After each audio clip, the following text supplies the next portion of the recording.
K M. മാണിക്ക് പണം നൽകിയത് മുഖ്യമന്ത്രിയുടെ നിർദ്ദേശപ്രകാരമെന്ന് തെളിഞ്ഞു. ബിജു രമേശ് കോടതിയിൽ നൽകിയ രഹസ്യമൊഴിയിലാണ് പരാമർശം. രഹസ്യമൊഴിയിൽ മുഖ്യമന്ത്രിക്കെതിരെ 6 ഇടത്ത് പരാമർശം. ബാർക്കോഴ കേസിൽ കെ ബാബുവിനെതിരായി മൊഴി നൽകാൻ വിജിലൻസ് ഡിവൈഎസ്പി അനുവദിച്ചില്ലെന്നും ബിജു രമേശ് ആരോപിച്ചു. ആദ്യം ആ വാർത്തകൾ കേൾക്കാം. ബാർക്കോഴ വിഷയത്തിൽ മുഖ്യമന്ത്രിയുടെ അറിവും സമ്മതത്തോടെയുമാണ് പണം കൈമാറ്റം നടന്നതെന്നാണ് തെളിവുകൾ വ്യക്തമാക്കുന്നത്. ജുഡീഷ്യൽ 1ാം ക്ലാസ് മജിസ്ട്രേറ്റ് കോടതിയിൽ ബിജു രമേശ് നൽകിയ രഹസ്യമൊഴിയിൽ മുഖ്യമന്ത്രിക്കെതിരെ 6 സ്ഥലത്താണ് ഗുരുതര പരാമർശമുള്ളത്.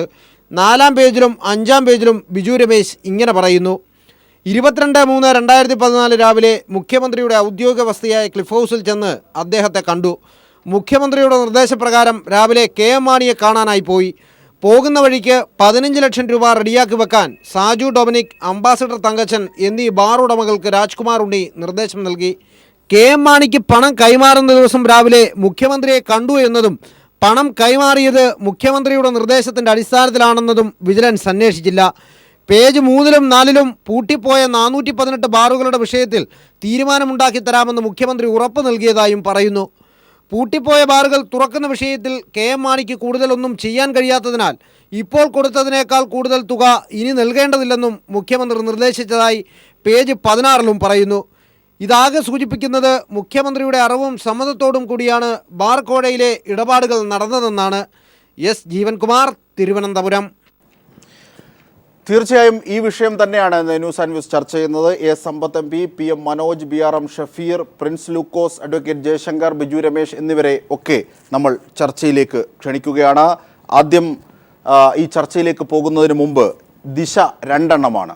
ഒന്ന്, ആദ്യത്തേതിലേക്ക്. മുഖ്യമന്ത്രി പറഞ്ഞിട്ടോ പോയത്?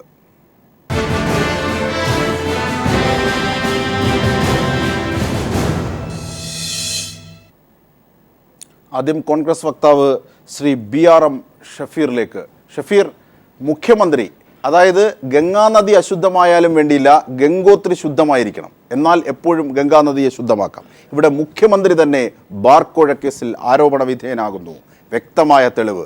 വിജിലൻസ് അത് അന്വേഷിച്ചിട്ടില്ല. കാര്യങ്ങൾ അക്കമിട്ട് പുറത്തെത്തുകയാണ്. ബിജു രമേശ് കോടതിയിൽ നൽകിയതായി പറയപ്പെടുന്ന 164 സ്റ്റേറ്റ്മെന്റ് സംബന്ധിച്ചാണല്ലോ ഇന്ന് ഇവിടെ പറയുന്നത്. തീർച്ചയായും 164 സ്റ്റേറ്റ്മെന്റ് അജിം ഷാ വായിച്ചിട്ടുണ്ടോ എന്ന് എനിക്കറിയില്ല, ഞാനത് പഠിച്ചിട്ടാണ് പറയുന്നത്. 164 സ്റ്റേറ്റ്മെന്റിലെ 7 മുതൽ 27 വരെയുള്ള പേജുകൾ മറിച്ചും തിരിച്ചു നോക്കൂ.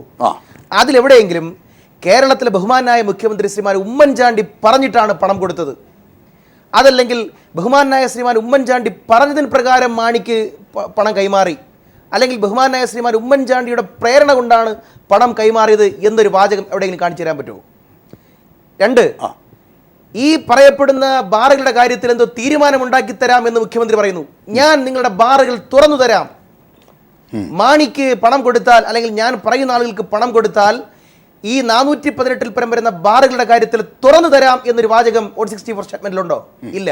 അപ്പൊ ഞാൻ പറഞ്ഞു വന്നത്, കേരളത്തിലെ ഒരു പ്രമുഖനായ ഒരു മന്ത്രിക്കെതിരായിട്ട് ആരോപണം ഉന്നയിച്ചു. കോടതിയുടെ മാത്രം പരാമർശത്തിന്റെ മാത്രം വെളിച്ചത്തിൽ അദ്ദേഹത്തിന് രാജിവെച്ച് പുറത്തു പോകേണ്ടി വന്നു. Shri Shafeer, beating around the bush, കാടടച്ച് വെടിവെപ്പ് നടക്കില്ല. കൃത്യമായി കാര്യത്തിലേക്ക് എത്തിയാൽ, മുഖ്യമന്ത്രിയെ കണ്ടിട്ടാണ്, ക്ലിഫ് ഹൗസിൽ മുഖ്യമന്ത്രിയെ കണ്ടിട്ടാണ് ബിജു രമേശ് കെ.എം. മാണിയെ കാണാൻ പോയത്. ആ മാണി ഇന്നില്ല മന്ത്രിസഭയിൽ. 1. 2, കെ.എം. മാണിക്ക് ഇനി പൈസ കൊടുക്കേണ്ടതില്ല, കാരണം കാര്യങ്ങളൊക്കെ കൈവിട്ടു എന്ന് 17-ാം പേജ് നമ്പറിൽ പറയുന്നു. ഇത് കേവലം അന്വേഷിക്കുകയെങ്കിലും ചെയ്യണ്ടേ വിജിലൻസ്? എന്താണ് ഷഫീർ പറയുന്നത്? ഞാൻ പറയട്ടെ. പിന്നെ ഈ പറയപ്പെടുന്ന 164 സ്റ്റേറ്റ്മെന്റിൽ എവിടെയെങ്കിലും കേരളത്തിലെ മുഖ്യമന്ത്രി പറഞ്ഞിട്ടാണ് ഞങ്ങൾ മാണിയെ കണ്ടത്, കാണുന്നത് എന്നൊരു വാചകമില്ല. 2, ഇതേ ബിജു രമേശ് ഇപ്പൊ വളരെ വ്യവഹാരങ്ങളൊക്കെ പറയുന്ന ഞാൻ പറയട്ടെ, വ്യവഹാരങ്ങൾ ബോധിപ്പിക്കുകയും പറയുകയും ചെയ്ത ബിജു രമേശ് അദ്ദേഹത്തിന്റെ പത്രസമ്മേളനത്തിലോ അദ്ദേഹത്തിന്റെ പരാതിയിലോ 161 സ്റ്റേറ്റ്മെന്റിലോ 164 സ്റ്റേറ്റ്മെന്റിലോ എവിടെയെങ്കിലും പറഞ്ഞ പത്രസമ്മേളനത്തിലോ അല്ലെങ്കിൽ കോടതിയിൽ കൊടുത്ത ഏതെങ്കിലും മൊഴിയിലോ എവിടെയെങ്കിലും കേരളത്തിലെ മുഖ്യമന്ത്രിക്ക് ഇതിനകത്ത് പങ്കാളിത്തമുണ്ട്, മുഖ്യമന്ത്രി പറഞ്ഞിട്ടാണ് പണം കൊടുത്തത്, കേരളത്തിലെ മുഖ്യമന്ത്രിയെ ഇതിനകത്ത് ഇൻവോൾവ്ഡ് ആണ് എന്നൊരു വാചകം ബിജു രമേശ് ഇതുവരെയും പറഞ്ഞിട്ടില്ല. വെല്ലുവിളിച്ചുകൊണ്ട് പറയുന്നു, ഈ ചർച്ച നടക്കുന്ന സമയത്ത് ബിജു രമേശ് തന്നെ ഇപ്പോൾ നമ്മുടെ ടെലിഫോൺ ലൈനിലെത്തും. ഷഫീർ, 22/3/2014 മുഖ്യമന്ത്രി ഉമ്മൻചാണ്ടി തന്നെയാണോ? എന്റെ അറിവ് ശരിയാണെങ്കിൽ വേറെ പറയാം. ഇതേ ബിജു രമേശ് മാതൃഭൂമി ഉൾപ്പെടെയുള്ള ചാനലുകളിൽ പറഞ്ഞു, ഞാൻ KM മാണി പണം ചോദിച്ചിരിക്കുകയാണ്, ഞങ്ങളോട് പണം ചോദിച്ചിരിക്കുകയാണെന്ന് പറഞ്ഞപ്പോൾ ഒരു കാരണവശാലും ആർക്കും പണം കൊടുക്കാൻ പാടുള്ളതല്ല എന്ന് കേരളത്തിലെ മുഖ്യമന്ത്രി ശ്രീ ഉമ്മൻചാണ്ടി പറഞ്ഞതായി ഇതേ ബിജു രമേശ് മാതൃഭൂമി ഉൾപ്പെടെയുള്ള ചാനലുകളിൽ ഇതുപോലുള്ള ന്യൂസ് അവറുകളിൽ പറഞ്ഞതിന്റെ വീഡിയോ ക്ലിപ്ലിക്സ് അജിം ഷാ എടുത്ത് നോക്കണം.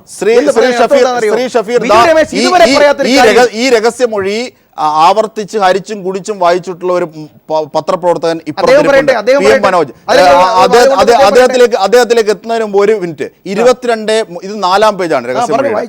22/3/2014 രാവിലെയാണ് മുഖ്യമന്ത്രിയുടെ ഔദ്യോഗിക വസതിയായ ക്ലിഫ് ഹൗസിൽ ചെന്ന് അദ്ദേഹത്തെ കണ്ടത്. മുഖ്യമന്ത്രിയുടെ നിർദ്ദേശപ്രകാരം രാവിലെ തന്നെ KM മാണിയെ പോയി കണ്ടു. ആ കാണൽ എന്നത് കോഴ നൽകാനാണ്. KM മാണി പുറത്തില്ല, KM മാണി ഇപ്പോൾ അകത്തില്ല. ഇതിനെ വളച്ചൊടിക്കില്ല ജിംഷ. കേരളത്തിലെ മുഖ്യമന്ത്രി അദ്ദേഹത്തിന്റെ ധനകാര്യ ഉപമന്ത്രിയെ കാണാൻ പറഞ്ഞു എന്ന് തന്നെ ശുദ്ധമായ കളവാണ്. ഇനി അത് തത്വത്തിൽ ഒരു തർക്കത്തിന് വേണ്ടി അംഗീകരിച്ചാൽ പോലും ഞാൻ ഇപ്പൊ പറയുന്നു, മുഖ്യമന്ത്രി പറഞ്ഞിട്ടാണ് കോഴ കൊടുത്തത്. മുഖ്യമന്ത്രി കോഴ കൊടുക്കുന്നതിന് അനുകൂലമായിരുന്നു. കേരളത്തിലെ മുഖ്യമന്ത്രിയുടെ അറിവോടുകൂടി തന്നെയാണ് ഇടപാടുകൾ നടന്നത്. സ്റ്റേറ്റ്മെന്റ് എവിടെയെങ്കിലും ഉണ്ടോ? ബിജു ശ്രീ ഷഫീർ, അടുത്തത് താങ്കളുടെ സംശയം തീർക്കാം. പാലായിലേക്ക് ബാർ ഹോട്ടൽ അസോസിയേഷന്റെ മേൽപ്പറഞ്ഞ ഭാരവാഹികൾ പോകുകയും ചെയ്തു. പോകുമ്പോൾ കേരള ബാർ ഹോട്ടൽ അസോസിയേഷന്റെ കോട്ടയം ജില്ലാ സെക്രട്ടറിയോട് സംസ്ഥാന ട്രഷററായ ശ്രീ തങ്കച്ചനോടും കുറച്ച് ക്യാഷ് അടിയന്തരമായി കളക്ട് ചെയ്ത് പാലായിൽ മാണി സാറിന്റെ വസതിയിൽ എത്തിക്കണമെന്ന് പറഞ്ഞു. മുഖ്യമന്ത്രിയെ കണ്ടിട്ട് പോയത് പണം നൽകാനാണ്. അതിലെവിടെയാ പാലായിൽ കൊണ്ടുവന്ന് പണം കൊടുക്കണമെന്ന് പറഞ്ഞതായിട്ടൊരു വാചകം എടുത്ത് വായിക്കി. ഞാൻ പറഞ്ഞത് ജനങ്ങൾ കാണുന്നുണ്ടല്ലോ, പ്രേക്ഷകർ കാണുന്നുണ്ടെന്ന് തന്നെ പറയാ. കേരളത്തിലെ കോടിക്കണക്കിന് ജനങ്ങളുടെ ഭരണാധികാരിയായ കേരളത്തിലെ മുഖ്യമന്ത്രിയെ സംബന്ധിച്ച് ഇതുവരെയും ബിജു രമേശ് ഉന്നയിക്കാത്തൊരു ആരോപണം, ബിജു രമേശ് ഇന്നലെയും ഇതിന്റെ വിശദാംശങ്ങൾ തീർച്ചയായും മാധ്യമപ്രവർത്തകനായ PM മനോജിലേക്ക്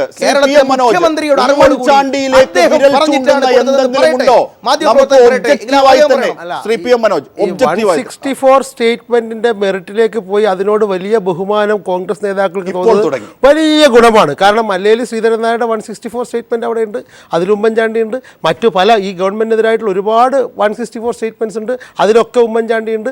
അതുകൊണ്ട് ഇതിൽ ഉമ്മൻചാണ്ടി ഉണ്ട് അല്ലല്ല പറയൂ. അപ്പൊ ഞാൻ ഇപ്പൊ 2-3 ദിവസമായി 164 സ്റ്റേറ്റ്മെന്റ് ചർച്ച ചെയ്യാണല്ലോ. 164 സ്റ്റേറ്റ്മെന്റ് മാത്രം വെച്ചിട്ടാണ് കേസ് അന്വേഷണം എന്ന് നമ്മൾ ആരും പറയില്ല. അതിലുള്ള കാര്യമുണ്ട്, അതിന് പുറമേ ഉണ്ടല്ലോ സപ്പോർട്ടിംഗ് എവിഡൻസ് ഉണ്ടല്ലോ. ഇന്ന് ദ ന്യൂ ഇന്ത്യൻ എക്സ്പ്രസ് എന്നൊരു പത്രമുണ്ട്. ആ പത്രത്തിൽ വളരെ കൃത്യമായി KM മാണിയുടെ ഒരു അഭിമുഖം വന്നിട്ടുണ്ട്. അദ്ദേഹം മന്ത്രിസ്ഥാനം രാജിവെച്ചതിന് ശേഷം ആദ്യമായി കൊടുത്ത അഭിമുഖമാണ്. അദ്ദേഹം പറയുന്നത്, I am very much clear about the conspirator and conspiracy. അതായത് ഈ ഗൂഢാലോചനയെക്കുറിച്ചും ഗൂഢാലോചകനെക്കുറിച്ചും എനിക്ക് വളരെ കൃത്യമായ ബോധ്യമുണ്ട്. അത് പറയുന്നത് വെറുതെയല്ല. ഏതാണെന്ന് ചോദ്യം മുമ്പ് കേരള കോൺഗ്രസ് നേതാക്കൾ blame on chief minister Oommen Chandy four creating bar case. ഈ ബാർ കേസ് ഉണ്ടാക്കിയതിന് ആദ്യം കേരള കോൺഗ്രസ് മാണി ഗ്രൂപ്പ് നേതാക്കൾ ഉമ്മൻചാണ്ടിയെ ബ്ലെയിം ചെയ്തു. അത് കഴിഞ്ഞ് പിന്നീട് ഈ home minister Ramesh Chennithala is the end of the criticism. അദ്ദേഹമാണ് ഇപ്പോൾ വിമർശനത്തിൻ്റെ അവസാനം. മാണി പറയുന്നത്, നിങ്ങൾ അന്വേഷിച്ച് കണ്ടെത്തൂ. ആദ്യത്തെ ചോദ്യത്തിന് ഉത്തരം. ഉമ്മൻചാണ്ടിയെ കുറിച്ചുള്ള ചോദ്യത്തിന് അദ്ദേഹം പറയുന്നു, നിങ്ങൾ അന്വേഷിച്ച് കണ്ടെത്തൂ. ആര്? മാധ്യമപ്രവർത്തകർ. അതായത് മാണിക്ക് ഉറപ്പില്ല, മാണി പറയുന്നില്ല, മാണിക്കറിയാം ഉമ്മൻചാണ്ടിയാണ് the creator of the conspiracy, ഉമ്മൻചാണ്ടിയാണ് എന്ന് മാണി വളരെ കൃത്യമായി പ്രസിദ്ധീകരിച്ചു വന്നതാണ്. ഇതുവരെ ഇന്ന് രാവിലെ പ്രസിദ്ധീകരിച്ചു വന്നതാണ്. രണ്ടാമത്തെ ചോദ്യത്തിന് ഉത്തരം പറയുന്നു, എനിക്കെതിരെ FIR രജിസ്റ്റർ ചെയ്യാൻ പാടില്ലായിരുന്നു. കാരണം രണ്ട് നീതിയെന്ന് നമ്മൾ 2 ദിവസം ചർച്ച ചെയ്യുന്നുണ്ടല്ലോ. ഈ 2 നീതി, മാണിക്കെതിരെ FIR രജിസ്റ്റർ ചെയ്തു, ബാബുവിനെതിരെ രജിസ്റ്റർ ചെയ്തില്ല. ഇത് രണ്ടുപേരും മന്ത്രിമാരാണല്ലോ, രണ്ടുപേരും UDF-ലാണല്ലോ. അപ്പൊ മാണിയെ തകർക്കാനും അതുപോലെ ബാബുവിനെ രക്ഷിക്കാനും കൃത്യമായി ശ്രമിച്ചു. അപ്പോൾ ഇത് രണ്ടും ശ്രമിക്കുന്ന ഒരാളായിരിക്കുമല്ലോ. അത് ഈ മാണിയുടെയും ബാബുവിൻ്റെയും മുകളിലുള്ള ആളായിരിക്കുമല്ലോ. ആ മുകളിലുള്ള ആളായ ഉമ്മൻചാണ്ടിയുടെ പേരാണ് ഈ 164 സ്റ്റേറ്റ്മെന്റിൽ 6 തവണ നമ്മുടെ ബിജു രമേശ് പറഞ്ഞിട്ടുള്ളത്. തീർച്ചയായും നമുക്ക് കേരള കോൺഗ്രസ് പ്രതിനിധി ശ്രീ സമ്പത്തുണ്ട്, ദയവായി തുടരുക. കേരള കോൺഗ്രസ് പ്രതിനിധി പ്രിൻസ് ലൂക്കോസ്, യൂത്ത് ഫ്രണ്ട് നേതാവ് നമ്മോടൊപ്പം ചേരുകയാണ്. ശ്രീ പ്രിൻസ് ലൂക്കോസ്, നിങ്ങളൊക്കെ പറയുന്നത് പോലെ ഇരട്ട നീതിയുടെ പ്രശ്നമല്ല, ത്രിനീതി എന്നൊക്കെയുള്ള വാക്ക് കണ്ടെത്തണം. മുഖ്യമന്ത്രിയോട് പറഞ്ഞിട്ടാണ് നിങ്ങളുടെ മാണി സാറിനെ കാണാനായും പണം നൽകാനായും പുറപ്പെട്ടത് പാലായിലേക്ക് എന്ന് ബിജു രമേശിൻ്റെ 164 സ്റ്റേറ്റ്മെൻറ്റിലുണ്ട്. നിങ്ങളുടെ ഈ നീതി ലഭിച്ചില്ല എന്ന ആരോപണം ഒരുപക്ഷെ ഇന്ന് ജോസ് കെ മാണി അടക്കം പറഞ്ഞ സാഹചര്യത്തിൽ കൂടി പ്രിൻസ് ലൂക്കോസ്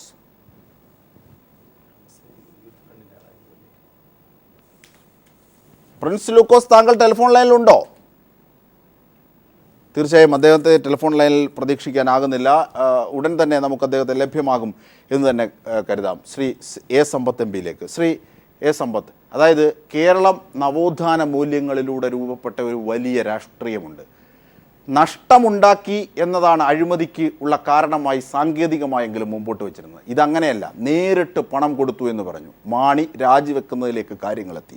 കെ ബാബുവിനോട് കാണിക്കുന്നത് ഇരട്ട നീതി എന്ന് കേരള കോൺഗ്രസ് തന്നെ പറയുന്നു, നിങ്ങളാരും പറയേണ്ടതില്ല. പക്ഷേ ഇപ്പോൾ മുഖ്യമന്ത്രി തന്നെയാണ് ഈ കാര്യത്തിൽ ഇടനില നിന്നതെന്ന ഞെട്ടിക്കുന്ന വിവരമാണ് കേരളം കാണുന്നത്, കേൾക്കുന്നത്. അങ്ങനെയെങ്കിൽ എന്ത് ധാർമ്മികത? ഇവിടെ ഈ ധാർമ്മികതയെക്കുറിച്ച് ഓരോ വ്യക്തികൾക്കും ധാർമ്മികതയുടെ നിലവാരം അത് വ്യക്തികളുടെ കാഴ്ചപ്പാടിനനുസരിച്ചായിരിക്കും എന്നൊക്കെയാണ് ശ്രീ എ കെ ആൻ്റണി ഉൾപ്പെടെയുള്ള നേതാക്കന്മാർ പറയുകയുണ്ടായത്. കേരളത്തെ സംബന്ധിച്ചൊരു കാര്യമുണ്ട്. കേരളത്തിലെ ഗവൺമെൻറ്റുകൾ, കേരളത്തിൻ്റെ രാഷ്ട്രീയ പാരമ്പര്യം, നമ്മൾ രാഷ്ട്രീയമായി ധാർമ്മികതയിൽ ഇന്ത്യക്ക് മാതൃക കാട്ടിയിട്ടുള്ള സംസ്ഥാനമാണ്. അത് വിവിധ ഗവൺമെൻറ്റുകളുടെ കാലത്ത് നിരവധി മന്ത്രിമാരുടെ പ്രവർത്തന ശൈലിയിൽ നിന്നും തന്നെ നമുക്ക് വ്യക്തമാകുന്ന കാര്യമാണ്. ശ്രീ ഉമ്മൻചാണ്ടി കേരളത്തിലെ മുഖ്യമന്ത്രി എന്നുള്ള നിലയിലും ഒപ്പം ശ്രീ കെ എം മാണി കേരളത്തിൻ്റെ ധനകാര്യമന്ത്രിയായിരിക്കുന്ന വേളയിലും ശ്രീ കെ ബാബു ഇതുമായി ബന്ധപ്പെട്ട എക്സൈസ് വകുപ്പ് കൈകാര്യം ചെയ്ത മന്ത്രി എന്നുള്ള നിലയിലും ഈ മൂന്ന് പേരും ചേർന്ന ഒരു അവിശുദ്ധ സഖ്യം, ഒരു അവിശുദ്ധ ത്രികോണം മാതിരി, അത് പരസ്പര പൂരകമായി, പരസ്പരം ഉത്സാഹികളും സഹായികളുമായി, ഈ പോലീസുകാരുടെ ഭാഷയിലും വക്കീലന്മാരുടെ ഭാഷയിൽ, ക്രിമിനൽ വക്കീലന്മാരുടെ ഭാഷയിൽ പറഞ്ഞാൽ ആ വാചകമാണ് ഇവിടെ പറയേണ്ടത്. അങ്ങനെയാണ് ഇവർ പ്രവർത്തിച്ചത്. ഇവിടെ ഇപ്പോൾ ഈ 164 സ്റ്റേറ്റ്മെൻറ്റ്, ഇപ്പോൾ ഈ മൊഴി സംബന്ധിച്ച് പറഞ്ഞതിൽ ഒരു തീയതി വളരെ കൃത്യമായി നിങ്ങൾ ഓർക്കണം. 22/3. ആ തീയതി എന്നുള്ളത് കഴിഞ്ഞ 16ാം ലോക്സഭയുടെ തെരഞ്ഞെടുപ്പിൻ്റെ പ്രചരണത്തിൻ്റെ മൂർധന്യ കാലത്താണ് ഇതെല്ലാം നടന്നിരിക്കുന്നത്. ഈ പറഞ്ഞ തീയതിയും ശ്രീ പി സി ചാക്കോ പറഞ്ഞ, കോൺഗ്രസിൻ്റെ അഖിലേന്ത്യാ വക്താവ് കൂടിയായിട്ടുള്ള ശ്രീ പി സി ചാക്കോ മുൻ എം പി പറഞ്ഞ ഒരു കാര്യമുണ്ട്. ഇതെല്ലാം കൂട്ടി വായിക്കുമ്പോൾ കാര്യങ്ങൾ എല്ലാവർക്കും വ്യക്തമാകും എന്താണ് എന്നുള്ളത്. ഒരു ക്യാബിനറ്റ് യോഗം, ആ ക്യാബിനറ്റ് യോഗവുമായി ബന്ധപ്പെട്ട മറ്റു കൂടുതൽ വിശദാംശങ്ങളെല്ലാം ഒരുപക്ഷെ മനോജിനെ പോലുള്ള മാധ്യമപ്രവർത്തകരുടെ മുന്നിലേക്ക് അത് പല കാരണങ്ങളാൽ മുമ്പ് വന്നിട്ടുള്ളതായിരിക്കാം. അങ്ങനെ ഒരു ക്യാബിനറ്റ് യോഗത്തിൽ ഇവിടെ ധനകാര്യമന്ത്രി എക്സൈസ് മന്ത്രിയുമായി, ഞാൻ അറിഞ്ഞ വിവരം ശരിയാണ് എങ്കിൽ അത്ര സുഖകരമല്ലാത്ത അവർ തമ്മിലൊരു വാക്കേറ്റത്തിൻ്റെ വക്കുവരെ എത്തിയ നിലയിൽ ആ അധികാരം കവർന്നെടുക്കുന്നു എന്നുള്ള പരാതിക്കിട നൽകുന്ന നിലയിലേക്ക് പോലും എത്തുകയും മുഖ്യമന്ത്രി ഇടപെടുകയും ചെയ്യുന്നതായിട്ടുള്ള സ്ഥിതിവിശേഷം വരെ ഉണ്ടായിരുന്നതാണ്. അതെന്തായാലും ഒരു ക്യാബിനറ്റ് യോഗത്തിലെ കാര്യങ്ങളെല്ലാം മന്ത്രിമാർക്കും ചീഫ് സെക്രട്ടറിക്കും അല്ലാതെ ഒരുപക്ഷെ പുറത്ത് പലപ്പോഴും അറിയുന്നതാണ്. അങ്ങനെ മാധ്യമപ്രവർത്തകരും അറിയുന്നതാണ്. എന്നെ പോലുള്ള പൊതുപ്രവർത്തകരും അറിഞ്ഞാൽ അതിലൊന്നും ആരെയും തെറ്റു പറയേണ്ടതായിട്ടൊന്നുമില്ല. പക്ഷേ ഇതൊന്നും ഒഫീഷ്യൽ സീക്രട്സ് ആക്ടിൻ്റെ പരിധിക്കകത്ത് വരുന്ന കാര്യങ്ങളൊന്നുമല്ല. ഈ പറയുന്ന സമയത്ത് കോൺഗ്രസ്സിന് പണം ആ വിധത്തിൽ ലഭ്യമാകുന്നു എങ്കിൽ കേരള കോൺഗ്രസ്സിന് അതിൻ്റേതായിട്ടുള്ള കൃത്യമായ വീതം കണക്ക് പറഞ്ഞ് വാങ്ങുന്നതും ഈ ഗവൺമെൻറ്റിനെ മുന്നോട്ട് കൊണ്ടുപോകലും ഈ കഴിഞ്ഞ ലോക്സഭാ തെരഞ്ഞെടുപ്പ് കാലത്ത് UDFൻ്റെ സീറ്റുകൾ, ആ സീറ്റുകൾ നിലനിർത്തുന്നതിനും കൂടുതലായി വർദ്ധിപ്പിക്കാൻ കഴിയുമെങ്കിൽ പണം ഇതിനു വേണ്ടി ഉപയോഗിക്കാനും ഒക്കെ നടത്തിയിട്ടുള്ള ശ്രമങ്ങളിൽ ഈ പറയുന്ന ബാർ ഉടമകളിൽ നിന്ന് കോടിക്കണക്കിന് രൂപ കൈപ്പറ്റിയിട്ടുണ്ട് എന്നുള്ളത് അന്ന് ആ പണം നൽകിയിട്ടുള്ള ചില ആളുകളെങ്കിലും ഇപ്പോൾ പറഞ്ഞിട്ടുണ്ട്. ഇനി ചില കാര്യങ്ങൾ ഇനി കാലക്രമേണ പുറത്തു വരും. ഈ ഗവൺമെൻറ്റിൻ്റെ തന്നെ ഇതിൻ്റെ വരുംകാല ദിവസങ്ങളിൽ ഇനി കൂടുതൽ വിവരങ്ങൾ, പലരും പല കാര്യങ്ങളും പുറത്തു പറയാൻ വല്ലാതെ ഭയപ്പെടുകയായിരുന്നല്ലോ. പുറത്തു പറഞ്ഞാൽ അവരുടേതായിട്ടുള്ള ആ ഒരു പ്രവൃത്തിയിൽ അവർക്ക് തുടരാൻ കഴിയില്ല. ബിസിനസ്സിൽ നിൽക്കുന്നവർക്ക് ഒരുപാട് ഭീഷണി ഉണ്ടാവും. അവർക്ക് അവരുടെ തൊഴിൽ ചെയ്യുന്നവരെ സംബന്ധിച്ച് അവരുടെ തൊഴിലുകൾ നഷ്ടപ്പെടും. ആ നിലപാടുകൾ എടുക്കുന്നത് വളരെ സൂക്ഷിച്ചു വേണം. ഈ ഇത്തരം കാര്യങ്ങളിൽ ഒരുപക്ഷെ അഴിമതി ചോദ്യം ചെയ്യപ്പെട്ടാൽ എത്ര വലിയ ഉദ്യോഗസ്ഥനായിരുന്നാൽ പോലും എത്രമാത്രം പീഡിപ്പിക്കപ്പെടുമെന്നുള്ളത് കേരളം കണ്ടുകൊണ്ടിരിക്കുകയാണ്. അഴിമതി, ആ അഴിമതിയുടെ അപ്പോസ്തലനായി അതിൻ്റെ ഏറ്റവും നമ്പർ 1 ഒരു ചതുരംഗ കളിയിൽ കൃത്യമായി അതിൻ്റെ ഏറ്റവും മുന്നണിയിൽ, അതിൻ്റെ കൃത്യമായി അതിൻ്റെ മധ്യത്ത് ഇതെല്ലാം നിയന്ത്രിക്കുന്ന ആളായി കേരളത്തിലെ മുഖ്യമന്ത്രി ഇക്കാര്യത്തിൽ നിലകൊണ്ടു എന്നതാണ് ഇപ്പോൾ പുറത്തു വന്നിട്ടുള്ള ഈ മൊഴിയും ഇനി ഒരു പക്ഷേ മറ്റു പലരിൽ നിന്ന് പുറത്തു വരാനായി പോകുന്നതും. ഇതൊക്കെ തന്നെ ഒരു നിമിത്തം മാത്രമാണ്, ഇതൊരു വഴി തുറക്കൽ മാത്രമാണ്. ഇറ്റ് ജസ്റ്റ് ലൈക്ക് ഒരു ഷട്ടർ ഇങ്ങനെ ഓപ്പൺ ചെയ്ത് വന്നതേ ഉള്ളൂ. തീർച്ചയായും സമ്പത്തമ്പി, നമുക്ക് നമ്മോടൊപ്പം അഡ്വക്കേറ്റ് ജയശങ്കർ കൂടി ചേരുകയാണ്. ശ്രീ അഡ്വക്കേറ്റ് ജയശങ്കർ, മന്ത്രിമാരുടെ മുഖ്യൻ മാത്രമല്ല അഴിമതികളുടെ മുഖ്യൻ കൂടിയാണ് ശ്രീ ഉമ്മൻചാണ്ടി എന്നൊക്കെ പറയുകയാണ്. ബിജു രമേശ് എന്ന ഒരു വ്യക്തിയുടെ വാക്കുകളിൽ മാത്രം പിടിച്ച് ഇത്തരത്തിൽ പ്രതിപക്ഷ ആരോപണം ഉയരുമ്പോൾ അത് ധാർമ്മികമായി മുഖ്യമന്ത്രിയോട് കേരള ജനത ചെയ്യുന്നത് ശരിയാണോ? അത്തരത്തിലുള്ള ഒരു ചോദ്യങ്ങൾ കൂടി ഇവിടെ ഉയരേണ്ടതുണ്ടോ ഈ സാഹചര്യത്തിൽ, ശ്രീ അഡ്വക്കേറ്റ് ജയശങ്കർ? അല്ല, ഇവിടെ നമ്മുടെ കേരളത്തിൽ ഒരുപാട് ഭരണാധികാരികൾ ഉണ്ടായിരുന്നു. ഞാൻ തന്നെ പ്രാസമൊപ്പിച്ച് പറയാറുള്ളത് കരികാല ചോളൻ മുതൽക്ക് കരിങ്കാലി കർണാടകം വരെ കേരളം ഭരിച്ചിട്ടുണ്ട്. പക്ഷെ അവരെ എല്ലാം കടത്തിവെട്ടുന്ന അതിഭയങ്കരനായ ഒരു ഈവിൾ ജീനിയസ് ആണ് നമ്മുടെ മുഖ്യമന്ത്രി. അദ്ദേഹം അഴിമതിയുടെ കാര്യത്തിൽ മാത്രമല്ല, ഈ കുതന്ത്രത്തിന്റെ കാര്യത്തിലും കരുണാകരനെയൊക്കെ ബഹുദൂരം പിന്നിലാക്കിയ ഒരു വലിയ പ്രതിഭയാണ്. എനിക്ക് അദ്ദേഹത്തിന്റെ പ്രതിഭയോട് വലിയ മതിപ്പുണ്ട്. പക്ഷെ അത് ചെയ്യുന്ന കാര്യങ്ങളോട് മാത്രമേ നമുക്ക് എതിർപ്പ്. രാഷ്ട്രീയമായിട്ട് വിയോജിപ്പുണ്ടെങ്കിലും നമുക്ക് പല ആളുകളെ കുറിച്ച് മറ്റു തരത്തിൽ മതിപ്പും ബഹുമാനവും തോന്നും. ഉമ്മൻചാണ്ടിയുടെ കാര്യത്തിൽ അദ്ദേഹത്തിന്റെ ഒരു മേന്മ എന്ന് വെച്ചാൽ ഈ കഴിഞ്ഞ സരിതയുടെ പ്രശ്നം വരുന്നവരെ, സോളാർ വിഷയം ഉയർന്നു വരുന്നവരെ അദ്ദേഹത്തിന് ഇദ്ദേഹം ഒരു വളരെ മാന്യനും സത്യസന്ധനും കെ ആന്റണിയെ പോലെ ആദർശധീരനുമാണ് എന്ന് വരെ ആളുകളെ തെറ്റിദ്ധരിപ്പിക്കാൻ കഴിഞ്ഞിരുന്നു എന്നുള്ളതാണ്. സോളാർ വന്നപ്പോഴാണ് ഇദ്ദേഹത്തിന്റെ യശോധാബല്യത്തിന് ചെറിയ തോതിൽ മങ്ങൽ ഉണ്ടാകാൻ തുടങ്ങിയത്. ഇപ്പോൾ ബാർ കോഴ വിവാദവും കൂടി വന്നപ്പോൾ പിന്നെ മറ്റേ ഗവൺമെന്റ് ലീലാവിലാസങ്ങളൊക്കെ ഉണ്ടായിരുന്നു. ബാർ കോഴ കൂടി വന്നപ്പോഴാണ് ഇത് മൊത്തം അഴിമതിയാണ് എന്ന കാര്യം ഞങ്ങൾക്ക് ബോധ്യമായത്. എനിക്ക് നേരത്തെ അറിയാമായിരുന്നു. ശ്രീ ജയശങ്കർ, അങ്ങനെയെങ്കിൽ യഥാർത്ഥത്തിൽ ഉമ്മൻചാണ്ടിയെ മാത്രമാണോ ഈ ഘട്ടത്തിൽ വിരൽ ചൂണ്ടേണ്ടത്? നിങ്ങളെപ്പോലുള്ള നിരീക്ഷകർ, അതായത് സുധീരന്റെ നിലപാടുകൾ ഇവിടെ സംശയാസ്പദമല്ലേ? സുധീരൻ ആദർശ കേരളത്തിന്റെ ആൾമുഖമായിട്ടാണ് നിൽക്കുന്നത്. അങ്ങനെ ഒരു പ്രൊഫഷണൽ ഔചിത്യമാണ് ഇവിടെ സുധീരൻ കാണിക്കുന്നതെന്ന വിമർശനം ഉയരുന്നില്ലേ? UDF-ഉം LDF-ഉം തമ്മിൽ ഒത്തുതീർപ്പുണ്ട് എന്ന് KPCC പ്രസിഡന്റ് ആകുന്നതിന് മുമ്പ് പറയാം. ഇവിടെ എത്തിക്കഴിഞ്ഞാൽ എനിക്ക് കൂടി അവകാശപ്പെട്ടതാണ് ആ കസേര എന്നതുകൊണ്ട് ചില ഔചിത്യങ്ങൾ പാലിക്കണമെന്ന പ്രൊഫഷണൽ ഔചിത്യം സുധീരൻ കൂടി ഇവിടെ വിരൽ ചൂണ്ടപ്പെടുന്നില്ലേ? അല്ല, ഉമ്മൻചാണ്ടിയെ സംബന്ധിച്ചിടത്തോളം പിന്നെ അങ്ങനെ ആദർശത്തിന്റെ പരിവേഷമൊന്നുമില്ല. അദ്ദേഹത്തെ സംബന്ധിച്ചിടത്തോളം ഒരു പ്രായോഗിക രാഷ്ട്രീയക്കാരനാണ്. നമ്മൾ ഗ്രാമ്യ ഭാഷയിൽ പറഞ്ഞ വയറ്റിപ്പഴപ്പ് പ്രസ്ഥാനക്കാരനാണ്. സുധീറിനെ സംബന്ധിച്ചിടത്തോളം അങ്ങനെയല്ലല്ലോ. അദ്ദേഹം ആദർശത്തിന്റെ ഏറ്റവും വലിയ അപ്പോസ്റ്റലിനാണ്. ആന്റണിയേക്കാൾ വലിയ ധാർമ്മികമായ ഒരു ശബ്ദം VM സുധീരനിൽ നിന്ന് കേട്ടിട്ടില്ല. അത് ഞാൻ അതാണ് പറഞ്ഞുകൊണ്ട് വന്നത്. ഈ ആന്റണിയെ കഴിഞ്ഞാൽ ആന്റണിയേക്കാൾ വലിയ ഒരു ആദർശ ധീരനായിട്ടാണ് നമ്മൾ സുധീരനെ കണ്ടിരുന്നത്. മാത്രമല്ല, പല കാര്യങ്ങളിലും പ്രതിപക്ഷത്തെ അമ്പരപ്പിക്കുന്ന രീതിയിലുള്ള നിലപാടുകളാണ് സുധീരൻ എടുത്തിട്ടുള്ളത്. കരിമണലിന്റെ കാര്യത്തിലാണെങ്കിലും മദ്യനയത്തിന്റെ കാര്യത്തിലാണെങ്കിലും ഒക്കെ മുമ്പ് സുധീരൻ എടുത്തുകൊണ്ടിരുന്നത്. പലപ്പോഴും KPCC നേതൃത്വം ഇടപെടുന്നതിന് മുമ്പ്, അല്ലെങ്കിൽ പ്രതിപക്ഷ നേതാവായിട്ട് ഉമ്മൻചാണ്ടി ഇരിക്കുമ്പോൾ ഉമ്മൻചാണ്ടി പ്രതിപക്ഷ നേതാവ് എന്നുള്ള നിലയ്ക്ക് ഇടപെടുന്നതിന് മുമ്പ് സുധീരൻ ഇടപെടുകയും സുധീരൻ ഇങ്ങനെയുള്ള കാര്യങ്ങളുടെ ഒരു ചാമ്പ്യനായിട്ട് മാറുകയും ചെയ്യുന്നത് നമ്മൾ കണ്ടിരുന്നു. പക്ഷേ ഈ KPCC പ്രസിഡന്റ് ആവുന്നതിന് തൊട്ട് മുമ്പ് ഞാൻ പറയും, ആറന്മുള വിമാനത്താവളത്തിന്റെ വിഷയത്തിൽ സുധീരൻ കൈക്കൊണ്ട നിലപാട് എത്ര ശക്തമായ നിലപാടാണ് അദ്ദേഹം എടുത്തത്. പശ്ചിമഘട്ടത്തിന്റെ കാര്യത്തിൽ അദ്ദേഹം എടുത്ത നിലപാട്, കരിമണലിന്റെ കാര്യത്തിൽ. പക്ഷെ KPCC പ്രസിഡന്റായ ഉടനെ അദ്ദേഹത്തിന് എന്തോ ഒരു വലിയ മാറ്റം സംഭവിച്ചതെന്ന് നമുക്ക് തോന്നുന്നു. പിന്നീട് അദ്ദേഹം ഇതുപോലുള്ള പൊതുപ്രശ്നങ്ങളൊന്നും ഏറ്റെടുക്കാതെ ആകുകയും അദ്ദേഹം പഴയ ആദർശത്തിന്റെ ഒരു പലിശ കൊണ്ട് ജീവിക്കുന്ന അവസ്ഥയിൽ എത്തിച്ചു. ഞാൻ വേറൊരു കാര്യം പറഞ്ഞു, ഇതൊന്നുമല്ല. PT തോമസ് MP-ക്ക് സീറ്റ് നിഷേധിച്ച പ്രശ്നമുണ്ടായിരുന്നു. പീതാംബരക്കുറുപ്പിന് സീറ്റ് നിഷേധിച്ചതിന് ഒരു ന്യായമുണ്ട്. പക്ഷേ PT തോമസിന് എന്തൊരു സീറ്റ് നിഷേധിച്ചു? അദ്ദേഹം നല്ല രീതിയിൽ പ്രവർത്തിച്ച, പാർലമെന്റിൽ നല്ല രീതിയിൽ പ്രവർത്തിച്ച ഒരു മെമ്പറാണ്. പൊതുജീവിതത്തിലും അദ്ദേഹത്തെ കുറിച്ച് പ്രത്യേകിച്ച് ആക്ഷേപമൊന്നുമില്ല. ചില പാതിരിമാർക്ക് അദ്ദേഹത്തോട് നീരസം ഉണ്ടായി എന്നുള്ള ഒഴിച്ചാൽ PT തോമസിന് എന്തുകൊണ്ട് സീറ്റ് നിഷേധിച്ചു ഇന്ന് വരെയും സുധീറിന് ഒരു വിശദീകരണം നൽകാൻ കഴിഞ്ഞിട്ടില്ല. സുധീറിനെ പോലെ ഒരാൾ KPCC പ്രസിഡന്റ് ആയിരിക്കുമ്പോൾ PT തോമസിന് എന്തുകൊണ്ട് സീറ്റ് നിഷേധിച്ചു? ഏത് കാര്യത്തിലും അദ്ദേഹം വിട്ടുവീഴ്ച ചെയ്യുന്നത് നമുക്ക് കാണാൻ കഴിയില്ല. അദ്ദേഹം ആകെ ഒരു കാര്യത്തിൽ മാത്രം വാശി പിടിച്ചു എന്നുള്ളൂ, അതായത് ഈ 3 സ്റ്റാർ ഒഴികെയുള്ള ബാറുകൾ കൂട്ടിക്കണം എന്ന കാര്യം.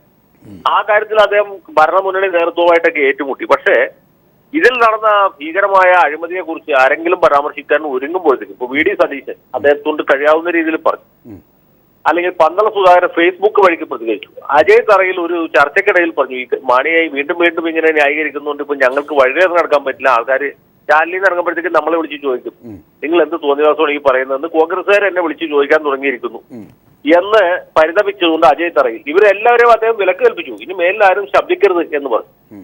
ബാർക്കോഴയെ പറ്റി ഒരു അക്ഷരം മിണ്ടിപ്പോകരുത് എന്ന് അദ്ദേഹം ഒരു ഉത്തരവ് തന്നെ പാസാക്കി. അപ്പൊ സുധീരൻ KPCC പ്രസിഡന്റ് ആവുന്നതിന് മുമ്പ് ഇതുപോലുള്ള എല്ലാ വിഷയങ്ങളെ കുറിച്ചും ഒരു വിലക്കിനെയും ഭയമില്ലാതെ പ്രതികരിച്ചുകൊണ്ടിരുന്ന ആളാണ്. ഞാൻ കൃത്യമായിട്ട് പറയാം, 10 കൊല്ലം മുമ്പ് മാണിക്കെതിരായിട്ട് ആരോപണം ഉണ്ടാവുന്നതിന് കൃത്യം 10 കൊല്ലം മുമ്പാണ് KM മാണിക്കെതിരായിട്ട് ലൈംഗിക ആരോപണം ഉണ്ടായത്. റജീനയുടെ പ്രശ്നം. അന്ന് പ്രതിപക്ഷ നേതാവായിരുന്ന VS-നേക്കാളും മുമ്പ് കുഞ്ഞാലിക്കുട്ടിയുടെ രാജി ആവശ്യപ്പെട്ടത് VM സുധീരനായിരുന്നു. ഇപ്പൊ അതേ സുധീരന് ഉണ്ടായിട്ടുള്ള ഒരു പരിണാമം ഉമ്മൻചാണ്ടിയെ പറ്റി നമുക്ക് പ്രതീക്ഷയ്ക്ക് വഴിയില്ല. സുധീരന് എന്ത് പറ്റി? അതാണ് നമ്മൾ ചർച്ച ചെയ്യേണ്ട വിഷയം. അതാണ് തീർച്ചയായും വളരെ വ്യക്തമാണ്. ആ ചർച്ചയിൽ ആ ദിശ താങ്കൾ ഉൾക്കൊണ്ടു എന്ന് തോന്നുന്നു. തീർച്ചയായും ശ്രീ അഡ്വക്കേറ്റ് ജയശങ്കർ, ചെന്നിത്തല അടക്കമുള്ളവർ എന്തിന് ബാബുവിനെയും ഉമ്മൻചാണ്ടിയും ഒക്കെ രക്ഷിക്കാൻ ഇടപെടുന്നു? അവിടെ ചെന്നിത്തല കൂടി സംശയത്തിൻ്റെ നിഴലിൽ വരികയാണോ? ഇത്തരം ഒരുപാട് കാര്യങ്ങൾ ചർച്ചയിലേക്ക് പോകുന്നു.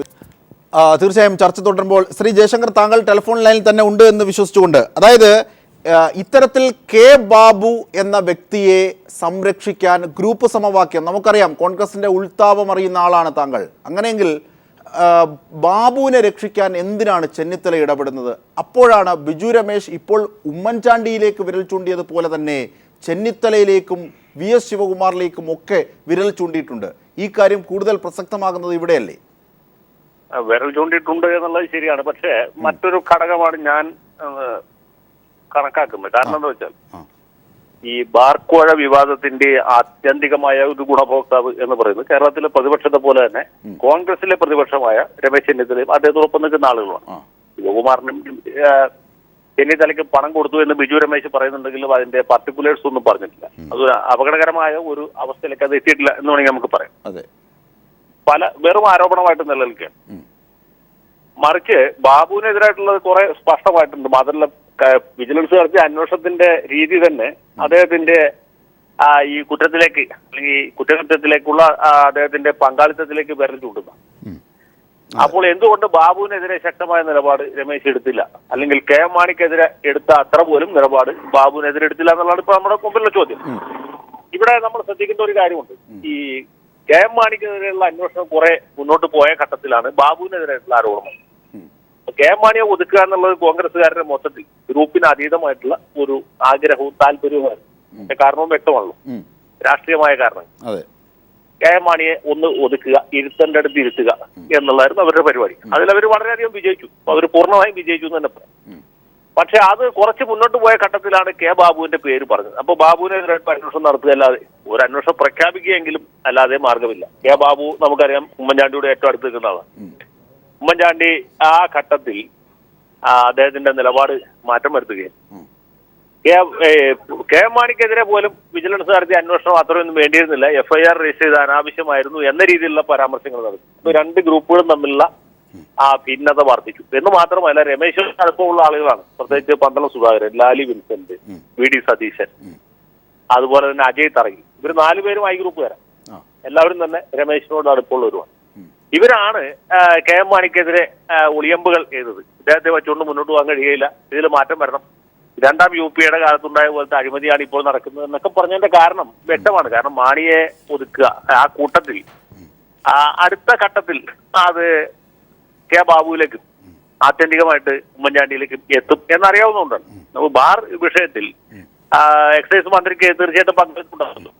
ഒരു കോടി കൊടുക്കുമ്പോൾ എക്സൈസ് മന്ത്രിക്ക് എത്ര കൊടുത്തു കാണുമെന്ന് ഈ നാട്ടില് ആർക്കും അതൊരു സിമ്പിൾ ലോജിക്കാണ്. ശ്രീ ജയശങ്കർ, താങ്കൾ ദയവായി തുടരണം. ഷഫീർ, ഒരു മന്ത്രിയുടെ മാത്രം ധാർമ്മിക വീഴ്ച അല്ല നിങ്ങൾക്ക് സംഭവിച്ചിട്ടുള്ളത്. പൊതുവെ വിലയിരുത്തപ്പെടുന്ന കാര്യങ്ങൾ അങ്ങനെയാണ്. ഒരുപക്ഷെ ഒരു വിധത്തിലും പക്ഷം പിടിക്കുകയല്ല. ആ 17ാം പേജിൽ, അതായത് ഇതിനൊക്കെ അടിസ്ഥാനമായ ചില കാര്യങ്ങളുണ്ട്.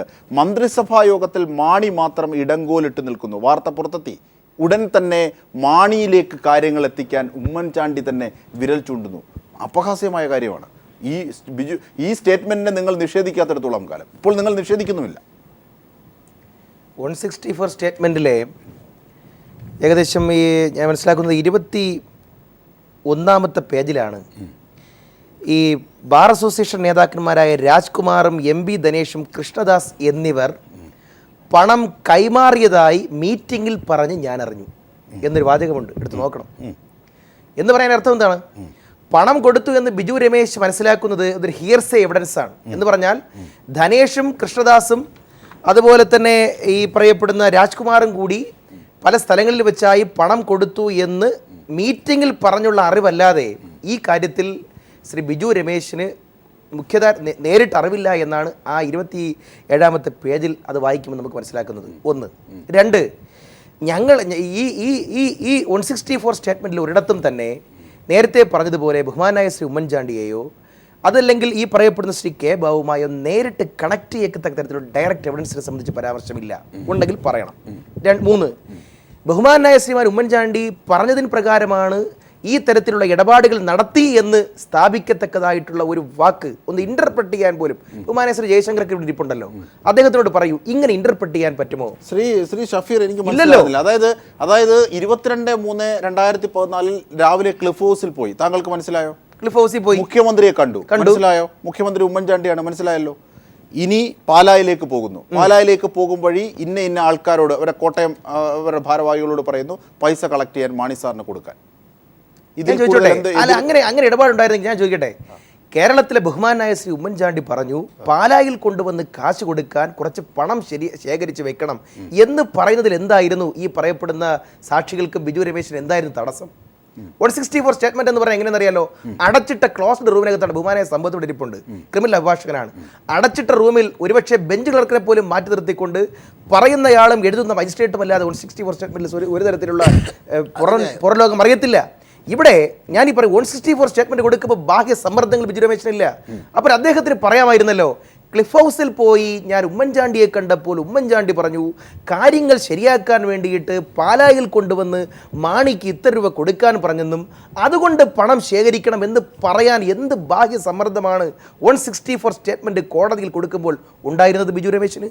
അപ്പോൾ അതിൻ്റെ അർത്ഥം അങ്ങനെ ഒരു സമ്മർദ്ദവും ഇല്ല. ഉണ്ടായിരുന്നെങ്കിൽ ഞാൻ ഇപ്പോഴും പറയാം, തീർച്ചയായും ബിജു രമേശിനെ പോലെ മാധ്യമങ്ങളെയും പത്രസമ്മേളനങ്ങളെയും ഒരു പബ്ലിസിറ്റിക്ക് വേണ്ടി ഇതുപോലെ ഉപയോഗിക്കുന്ന ഒരു മധ്യരാജാവിനെ സംബന്ധിച്ചിടത്തോളം ബഹുമാനായ ശ്രീമാൻ ഉമ്മൻചാണ്ടിയെ കണക്ട് ചെയ്യുന്ന ഒരു വാചകമെങ്കിലും ഉണ്ടായിരുന്നെങ്കിൽ ഇതിനു മുമ്പ് അദ്ദേഹം ബോംബ് പൊട്ടിച്ചനെ. ഇല്ലെങ്കിൽ അതിന്റെ അർത്ഥം 164 സ്റ്റേറ്റ്മെന്റിൽ ഉമ്മൻചാണ്ടിയെ കണക്ട് ചെയ്യാൻ ഒന്നുമില്ല എന്നാണ്. തീർച്ചയായും ഇല്ലല്ലോ. ഞാൻ വായിക്കാം. 22/3/2014 രാവിലെ മുഖ്യമന്ത്രിയുടെ ഔദ്യോഗിക വസതിയായ ക്ലിഫ് ഹൗസിൽ ചെന്ന് അദ്ദേഹത്തെ കണ്ടു. മുഖ്യമന്ത്രിയുടെ നിർദ്ദേശപ്രകാരം, സമ്മർദ്ദങ്ങളില്ലാതെ അദ്ദേഹം പറഞ്ഞതാണ്, മുഖ്യമന്ത്രിയുടെ നിർദ്ദേശപ്രകാരം രാവിലെ തന്നെ പാലായിലേക്ക് നേരത്തെ ഞാൻ വായിച്ചത്. പിന്നെ ഇതിനകത്ത് മുഖ്യമന്ത്രിയുടെ നിർദ്ദേശപ്രകാരം എന്ന് പറഞ്ഞിട്ട് ബാക്കി കൂടെ ഫുൾഫിൽ ചെയ്യും. മുഖ്യമന്ത്രിയുടെ നിർദ്ദേശപ്രകാരം പാലായിൽ പോകാൻ പറഞ്ഞാൽ അത് ഇതുമായി എങ്ങനെ കണക്ട് ചെയ്യാൻ പറ്റും? പാലായിൽ പോയി അവിടെ വെച്ച് മുഖ്യമന്ത്രിയുടെ നിർദ്ദേശപ്രകാരം പാലായിലേക്ക് പോയി എന്ന് പറയുന്ന ആളിന് എന്തുകൊണ്ട് മുഖ്യമന്ത്രിയുടെ നിർദ്ദേശപ്രകാരം പാലായിലേക്ക് പോയി എന്ന് പറഞ്ഞ ആളിന് മുഖ്യമന്ത്രിയുടെ നിർദ്ദേശപ്രകാരം പാലായിൽ പോയി കാശ് കൊടുക്കാൻ ശ്രമിച്ചു അല്ലെങ്കിൽ കൊടുത്തു എന്ന് പറയുന്നതിൽ എന്തായിരുന്നു തടസ്സം? ഇല്ലല്ലോ. ശ്രീ പി എം മനോജ്, അതായത് ഷഫീർ 164 സ്റ്റേറ്റ്മെന്റ് കോൺഗ്രസ്സുകാരും നിഷേധിക്കില്ല. കാരണം മാണി സാറിനെതിരെ ഓരോ വാചകങ്ങളും പറഞ്ഞു, പേജ് ബൈ പേജായാണ് ഞാൻ പറയുന്നത്. പേജ് ബൈ പേജായി ഷഫീർ പറയുന്നതൊക്കെയും തെറ്റായ കാര്യങ്ങളാണ്. അതായത് ഷഫീർ പറയുന്നത് ശരിയാണ്, ഞാൻ പറയാം. അതായത് ഷഫീർ പറഞ്ഞത് വേണമെങ്കിൽ മുഖ്യമന്ത്രി പറഞ്ഞിട്ട് അവിടെ പാലായിൽ കൊണ്ടുപോയി കാശ് കൊടുത്തു എന്ന് പറയാമായിരുന്നു. അപ്പോൾ ഒരു സമ്മർദ്ദത്തിനും വഴങ്ങാതെ വേറെ യാതൊരു ഇൽമോട്ടീവും ഇല്ലാതെ കൃത്യമായിട്ടാണ് ബിജു രമേശ് കാര്യങ്ങൾ പറഞ്ഞത്. അതായത് മുഖ്യമന്ത്രി പറഞ്ഞു പാലായിൽ പോയി കാശ് കൊടുത്ത കാര്യമെല്ലാം പിന്നെ അന്വേഷിച്ച് കണ്ടെത്താണല്ലോ. ഈ 164 സ്റ്റേറ്റ്മെന്റ് ആണ് ഈ അവസാനത്തെ വിധിന്യായം എന്ന ധാരണയിലാണ് ഇവർ സംസാരിക്കുന്നത്.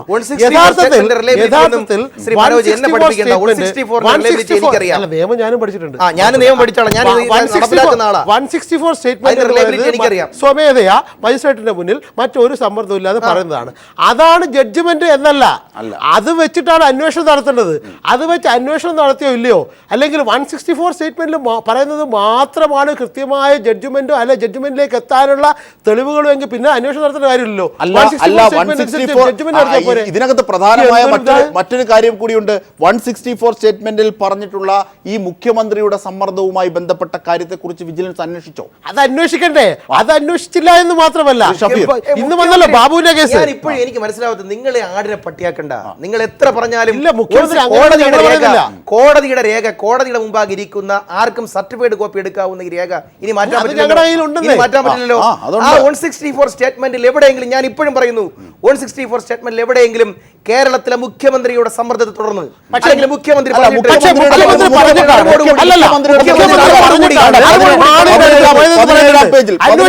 പോലീസാണ്, വിജിലൻസ് അന്വേഷിച്ച് എന്തിനു മുഖ്യമന്ത്രി പറഞ്ഞു അത് അന്വേഷിച്ച് കണ്ടെത്താനുള്ള പോലീസ് അത് ചെയ്യുന്നില്ല എന്നതാണ് പരാതി. അതെ അതെ, പത്രപ്രവർത്തകരോട് പറയുന്നു. ആ സ്റ്റേറ്റ്മെന്റിന്റെ റിലയബിലിറ്റിയെ സംബന്ധിച്ച് ഞാൻ പറയുന്നു, അല്ല റിലയബിലിറ്റി അന്വേഷിച്ച് കണ്ടെത്തണമെന്നാണ് ഞങ്ങൾ പറയുന്നത്.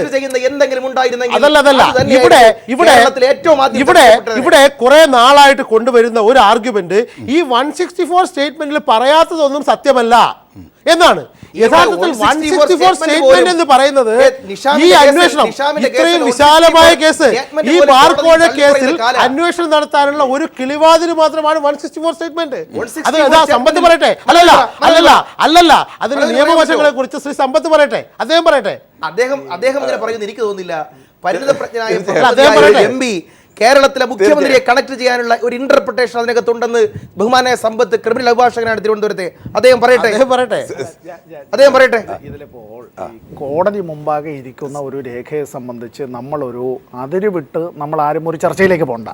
കോടതി മുമ്പാകെ ഇരിക്കുന്ന ഒരു രേഖ, അത് നമ്മളിപ്പോൾ ഈ സമയ ചുരുക്കം കൊണ്ടാണെങ്കിൽ ഞാൻ പറയട്ടെ, ഒരു admission made before A judicial officer, അതിൻ്റെ ഒരു സാങ്കത്യം, അതിൻ്റെ വില എന്നുള്ളത് അതിപ്പോൾ അതേസമയം admission made before A police officer, ഇത് തമ്മിൽ വളരെ വ്യത്യസ്തമാണ്. നമ്മൾ ഈ CRPC ഇപ്പോൾ 164 അനുസരിച്ചുള്ളൊരു സ്റ്റേറ്റ്മെൻറ്റിനെ സംബന്ധിച്ചാണ് നമ്മൾ ചർച്ച ചെയ്യുന്നതെങ്കിൽ എല്ലാം അതിലാണ്, അത് മാത്രമാണ്, ഇതല്ലാതെ മറ്റൊന്നുമില്ല എന്ന് നമ്മളാരും അക്കാര്യത്തെക്കുറിച്ച് കാണാം. പക്ഷേ കോൺഗ്രസ്സുകാർ തന്നെ അതിന് ആ ആധികാരികത കൊടുക്കുന്നു എന്ന വൈരുദ്ധ്യം കൂടിയുണ്ട്. ശ്രീ സമ്പത്ത് എം പി, ദയവായി താങ്കളിലേക്ക് എത്താം, സമയപരിമിതി കൊണ്ടാണ്. അതായത് ഷഫീർ പറഞ്ഞത് നോക്കുമ്പോൾ കുത്താനേ പറഞ്ഞുള്ളൂ, കൊല്ലാൻ പറഞ്ഞില്ല മുഖ്യമന്ത്രി. തീർച്ചയായും ചർച്ച തുടരുമ്പോൾ ശ്രീ സമ്പത്ത് എം പി, അതായത് വസ്തുതാപരമായി ഒരുപാട് ലോജിക്കുകൾ ഇതിനകത്തുണ്ട്. ഒന്ന്, മന്ത്രിസഭാ ആരോപണം, മന്ത്രിസഭാ യോഗത്തിൽ KM മാണി എതിര് നിൽക്കുന്ന സാഹചര്യം, അവിടെയാണ് മുഖ്യമന്ത്രിയുടെ നിർദ്ദേശപ്രകാരം പാലായിലേക്ക് പോയി എന്നത് പ്രസക്തമാകുന്നത്. അവിടെ പണം ഒപ്പിക്കാൻ പറഞ്ഞു എന്നൊക്കെ അവിടെ നിൽക്കട്ടെ. രണ്ടാമത്തെ കാര്യം, ഇതുമായി ബന്ധപ്പെട്ട് മുമ്പോട്ട് വരുന്ന ഘട്ടത്തിലൊക്കെയും ഉമ്മൻചാണ്ടിയുടെ നിലപാട്, ഈ ഘട്ടത്തിൽ പോലും ഉമ്മൻചാണ്ടി മാണിയെ തള്ളിപ്പറയുന്നില്ല. ഇങ്ങനെ ഒരുപാട് ലോജിക്കുകൾ പ്രതിപക്ഷം തന്നെ ഉയർത്തുന്നുണ്ട്. ആ സാഹചര്യത്തിൽ കൂടിയാണ് ഈ 164 സ്റ്റേറ്റ്മെന്റ് ചർച്ച ചെയ്യേണ്ടത്. അതെ, ഇത് ഒരു ഘട്ടം, ഒരു സ്റ്റേജ് മാത്രമേ ആകുന്നുള്ളൂ. നമ്മൾ പറയുമല്ലോ, ഒരു എസെൻഷ്യൽ ഇൻഗ്രീഡിയൻ്റ് എന്നൊക്കെ പറയുന്നത് പോലെ അത് മാത്രമേ ആകുന്നുള്ളൂ. ഇതിൻ്റെ വേറെ ഒരുപാട് ചേരുവകൾ കൂടി ഇനിയും വരാനുണ്ട്. ഇവിടെ നിന്ന് അന്വേഷണം മുന്നോട്ട് പോകണം.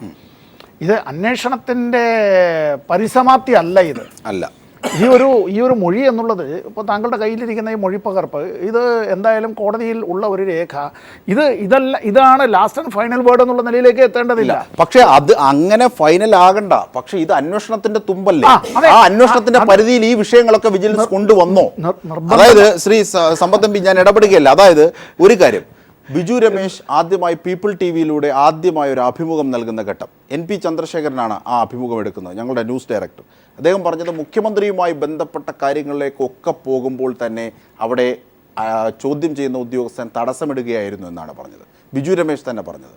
അപ്പോൾ അത് കേസിൻ്റെ മെറിറ്റുമായി ബന്ധപ്പെട്ട് വിട്ടുപോകുമെന്ന സാങ്കേതികതയാണ് അതുമായി ബന്ധപ്പെട്ട് കോൺഗ്രസ്സുകാർ തന്നെ അന്ന് ഉയർത്തിയത്. അതൊക്കെയും ഇവിടെ അപ്രസക്തമാകുന്നു ഈ 164 സ്റ്റേറ്റ്മെന്റ് എത്തുമ്പോൾ. അങ്ങനെയെങ്കിൽ അല്ല, ഈ നമ്മുടെ സംസ്ഥാനത്തെ വിജിലൻസ് ഡിപ്പാർട്ട്മെൻറ്റ് ഇക്കാര്യങ്ങളിൽ കൃത്യമായി ഒന്നുകിൽ രാജാവിനേക്കാൾ വലിയ രാജഭക്തി കാണിക്കുന്ന നിലയിലേക്ക്, അതല്ലെങ്കിൽ മേലാവിൽ നിന്നുള്ള ഉത്തരവുകൾ അത് കൃത്യമായി അനുസരിക്കുന്ന നിലയിലേക്ക് അതങ്ങനെ കാര്യങ്ങൾ ചെയ്തു എന്നുള്ളതാണ് നാം മനസ്സിലാക്കുന്നത്.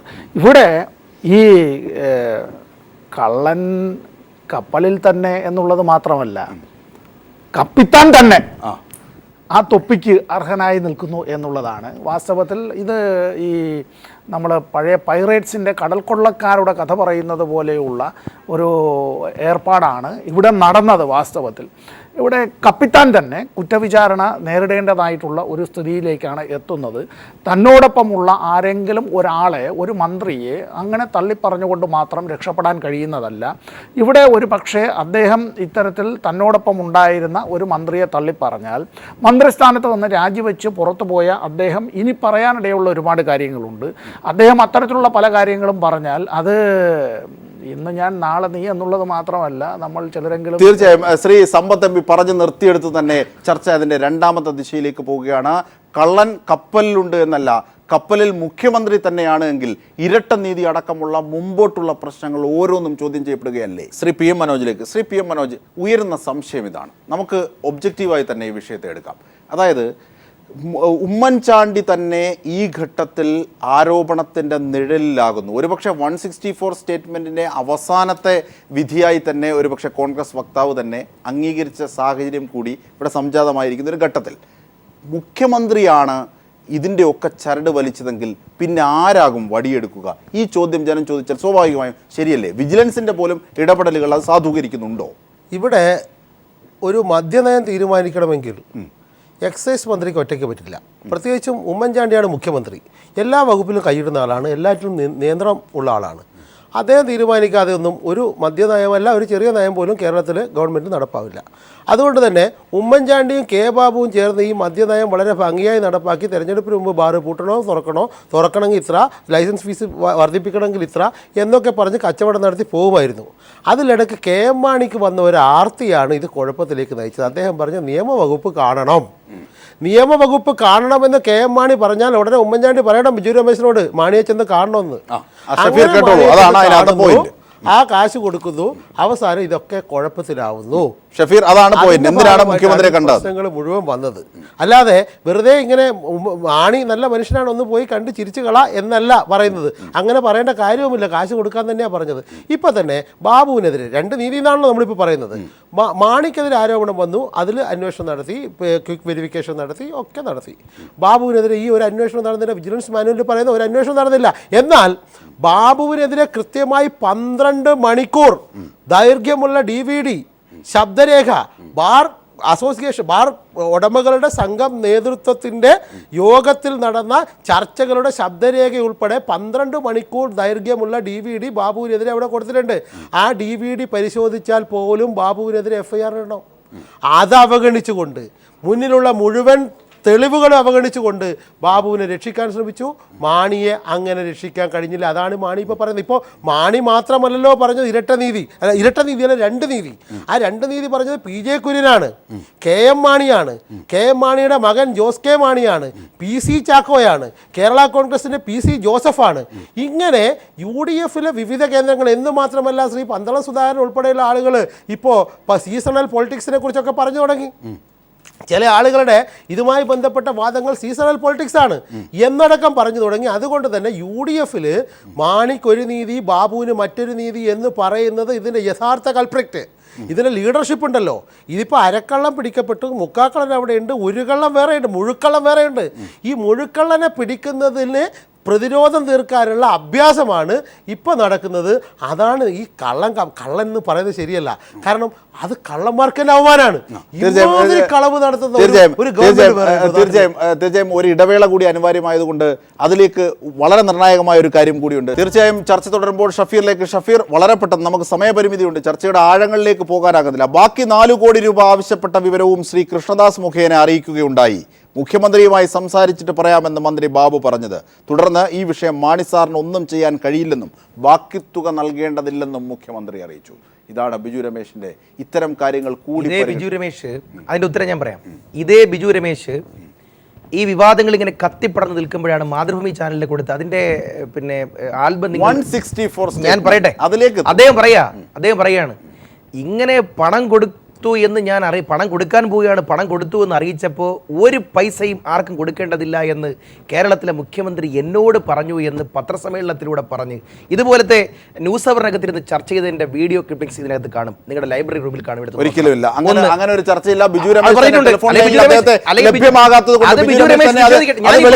ഞാൻ ഈ പറഞ്ഞ കാര്യം എപ്പോഴെങ്കിലും ബിജു രമേശിനോട് സ്വകാര്യമായി കാണുമ്പോൾ ഒന്ന് ചോദിച്ചേരെ. ഒറ്റ കാര്യം, രണ്ടാമത്തെ കാര്യം, സുധീരനുമായി ബന്ധപ്പെട്ട് ഉയരുന്ന ധാർമ്മികമായ ധാർമ്മികമായ പ്രശ്നം, ഒരു പ്രൊഫഷണൽ ഔചിത്യം കാണിക്കും. ധാർമ്മികതയുടെ പ്രശ്നം ബഹുമാനായ ശ്രീ സമ്പത്ത് എം പി പറഞ്ഞു. ശ്രീ പിണറായി വിജയൻ ലാവ്ലിൻ കേസിൽ കാണിക്കാത്ത ധാർമ്മികത.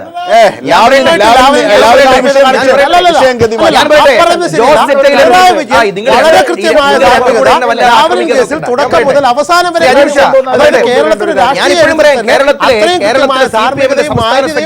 കാണിച്ച ഒരു നേതാവ് വേറെ ഇല്ല.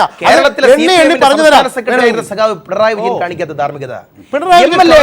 പ്രതിപക്ഷത്തിന്റെ MLA ആയിരുന്നപ്പോ ശ്രീ ജോസ് തെറ്റേലിന്റെ കാര്യത്തിൽ കാണിക്കാത്ത ധാർമ്മികത, ഇളമരം കരീം MLA കാണിക്കാത്ത ധാർമ്മികത ശ്രീ VM സുധീരൻ കാണിച്ചില്ല എന്നാണ് ബഹുമാനായ ശ്രീ VM-നെ കുറിച്ച് പറഞ്ഞത്. ഞാനൊരു കാര്യം പറയാം. കേരളത്തിൽ ജനപക്ഷത്ത് നിന്നുകൊണ്ട് ഇടപെടൽ നടത്തേണ്ട സന്ദർഭത്തിൽ ബാർ പൂട്ടുന്ന കാര്യത്തിൽ, അതുപോലെ തന്നെ റവന്യൂ ഭൂമികൾ പതിച്ചു കൊടുക്കുന്നതുമായി ബന്ധപ്പെട്ട ഇഷ്യൂസിലെല്ലാം നിങ്ങൾ എവിടെയായിരുന്നു? തീർച്ചയായും വളരെ പെട്ടെന്ന് ചർച്ച അവസാനിപ്പിക്കുമ്പോൾ ശ്രീ PM മനോജിലേക്ക്. ഇദ്ദേഹം പറയുന്നത് എന്താണെന്ന് ചോദിച്ചാൽ, പണ്ട് ഈ ചെന്നായി ആട്ടുകുട്ടിയോട് പറഞ്ഞോണം, നീ അല്ലെങ്കിൽ നിന്റെ പിതാവ് എന്ന് പറഞ്ഞതുപോലെ, വെള്ളം കലക്കി എന്ന് പറഞ്ഞതുപോലെ ഇങ്ങനെ പറഞ്ഞു പോയിട്ട് കാര്യമൊന്നുമില്ല. ഈ ധാർമ്മികതയുടെ കാര്യം വേറെ കൂടുതലൊന്നും പോകുന്നില്ല. ഈ തെരഞ്ഞെടുപ്പിന് തൊട്ട് മുമ്പ് വിമതന്മാരോട്, കോൺഗ്രസിലെ വിമതന്മാരോട് VM സുധീരൻ കാണിച്ച സമീപനവും ഇപ്പോൾ ഒടുവിൽ കണ്ണൂരിൽ ഈ പകുതിയായപ്പോൾ വിമതന്റെ വോട്ട് കിട്ടാൻ VM സുധീരൻ പ്രത്യേക ഉപസമിതിയെ നിയോഗിച്ച ധാർമ്മികതയും മാത്രം എടുത്താൽ മതി. നമ്മൾ മറ്റു കള്ളക്കേസിലൊന്നും പോകണ്ട. പിന്നെ പിണറായി വിജയന്റെ കാര്യത്തിൽ തുടക്കം മുതൽ അവസാനം വരെ കൃത്യമായി ഉയർന്നു വന്ന ഓരോ ആരോപണങ്ങൾക്കും വസ്തുനിഷ്ഠമായ മറുപടി പറഞ്ഞുകൊണ്ട് കൃത്യമായ ധാർമ്മികത പുലർത്തിക്കൊണ്ട് അവസാനം നീതിപീഠത്തിന് മുന്നിൽ സ്വന്തം വാദം അവതരിപ്പിച്ച് ആ കേസ് വിചാരണക്കെടുക്കാൻ പോലും യോഗ്യമല്ല എന്ന് കണ്ട് കോടതി തന്നെ തള്ളിക്കളയുന്ന അവസ്ഥയുണ്ടായി. അല്ലാതെ ഇതുപോലെ ഈ ഓരോ അന്വേഷണവും മുക്കാൻ പോയി, തകർക്കാൻ പോയി, കിട്ടിയ കാശ് മുക്കി വെച്ച് അങ്ങനെയുള്ള ഏർപ്പാടല്ല പിണറായി വിജയൻ.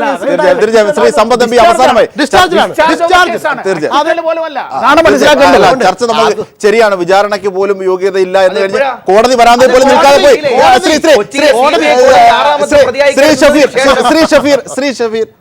ഷഫീർ ഉത്തരം മുട്ടുമ്പോൾ ചർച്ചയെ വഴിയെത്തിക്കാൻ ശ്രമിക്കുന്നു. ആ കുൽസിത എനിക്ക് മനസ്സിലാകും. തീർച്ചയായും ബാർ കോഴ കേസുമായി ബന്ധപ്പെട്ട് മുഖ്യമന്ത്രി വിരൽ ചൂണ്ടപ്പെട്ട സാഹചര്യം കേരളത്തിൽ എങ്ങനെ? അവസാനമായി ശ്രീ സമ്പത്ത് MP. ശ്രീ KM മാണിയുടെ രാജി തന്നെയാണ് ഇതിൽ ഏറ്റവും കൂടുതൽ ആക്കം കൂട്ടിയിട്ടുള്ളത്. അദ്ദേഹം രാജിവെക്കാനിടയായത് മറ്റ് യാതൊരു നിർവാഹവും ഇല്ലാത്തത് കൊണ്ടാണ്. അദ്ദേഹത്തെ രക്ഷിക്കാനായി ആർക്കും കഴിയില്ല എന്നുള്ള നിലയിലേക്ക് എത്തിയത് ബഹുമാനപ്പെട്ട കേരള ഹൈക്കോടതിയിൽ നിന്നുണ്ടായ പരാമർശങ്ങളാണ്. ഇവിടെ സീസർ ആരാണെന്ന് എല്ലാവർക്കും അറിയാം. സീസറുടെ ഭാര്യ സംശയത്തിന് അതീതമായിരിക്കണം എന്നുള്ളത് കൊണ്ട് സീസർ സംശയത്തിന് അതീതനായിരിക്കണ്ട എന്നില്ലല്ലോ. ഇല്ല, നിശ്ചയമായും ഇവിടെ ഞാൻ പറഞ്ഞ കാര്യം ഇനി ആവർത്തിക്കുന്നില്ല. അതായത് മാണിയുടെ രാജിയോടുകൂടി തീരുന്നതാണ് സുധീരന്റെയും ഉമ്മൻചാണ്ടിയുടെയും UDF-ന്റെയും ധാർമ്മികത എന്നാണ് അവർ വിശ്വസിച്ചിരിക്കുന്നത്. അങ്ങനെയാണോ? യഥാർത്ഥത്തിൽ അതല്ലേ ശരി? അങ്ങനെയാണോ എന്നുള്ളതിനെ പറ്റി ഇനി ശ്രീ VM സുധീരൻ ഉൾപ്പെടെയുള്ളവരാണ് മറുപടി പറയേണ്ടത്. അവിടെ അവർ മൗനം ഭജിക്കുകയാണ്. ആ മൗനത്തിൻ്റെ വൽമീകം ഭഞ്ജിച്ചുകൊണ്ട് പുറത്തു വരാൻ അദ്ദേഹം തയ്യാറാവണം. അദ്ദേഹം പറയുന്ന കാര്യങ്ങളോട് അദ്ദേഹത്തിന് ആത്മാർത്ഥതയുണ്ട് എങ്കിൽ, താൻ ഏറ്റെടുത്തിട്ടുള്ള ദൗത്യം, ആ ദൗത്യത്തിനോട് കൃത്യമായി അദ്ദേഹത്തിന് പ്രതിബദ്ധതയുണ്ട് എങ്കിൽ, കേരള രാഷ്ട്രീയത്തിൽ ഒരു സംശുദ്ധമായിട്ടുള്ള കോൺഗ്രസ് പാർട്ടിയെ കെട്ടിപ്പടുക്കാനാണ് അദ്ദേഹം ഉദ്ദേശിക്കുന്നത് എങ്കിൽ, കേരളത്തിലെ മുഖ്യമന്ത്രി എത്രയും പെട്ടെന്ന് രാജിവെക്കണം എന്നതാണ് അദ്ദേഹം ആവശ്യപ്പെടേണ്ടത്. തീർച്ചയായും ബാർ കോഴ കേസിൽ 164 സ്റ്റേറ്റ്മെന്റിലൂടെ ബിജു രമേശ് മുഖ്യമന്ത്രിയുടെ നിർദ്ദേശങ്ങൾ അനുസരിച്ചാണ് കാര്യങ്ങൾ നീക്കിയെന്നതിൻ്റെ ലോജിക് അടക്കമുള്ള വിഷയങ്ങൾ, രാഷ്ട്രീയം, സംഭവവികാസങ്ങൾ ഒക്കെയാണ് നാം ചർച്ച ചെയ്തത്. ഇതുമായി ബന്ധപ്പെട്ട് ഏറ്റവും പുതിയ രാഷ്ട്രീയവും അതിൻ്റെ ചർച്ചകളിലേക്കും ഒക്കെ പോകുന്നതിന് മുമ്പ് X or Y ധാർമ്മികമായ ഈ ആഘാതം കേരളത്തിലുണ്ടാക്കാവുന്ന ദുഷ്ചിന്തകൾ എന്ത്, അനുരണനങ്ങൾ എന്ത്, ഇതാണ് ഈ ചർച്ചയിൽ മുമ്പോട്ട് വെക്കുന്നത്. പ്രേക്ഷകരുടെ മുമ്പിലേക്ക് ഇത് വെച്ചുകൊണ്ട് ന്യൂസ് ആൻഡ് വ്യൂസ് ഇവിടെ അവസാനിക്കുകയാണ്. ഒരു ഇടവേളയിലേക്ക് പോകുന്നു. ചർച്ചയിൽ പങ്കെടുത്തവർക്കൊക്കെ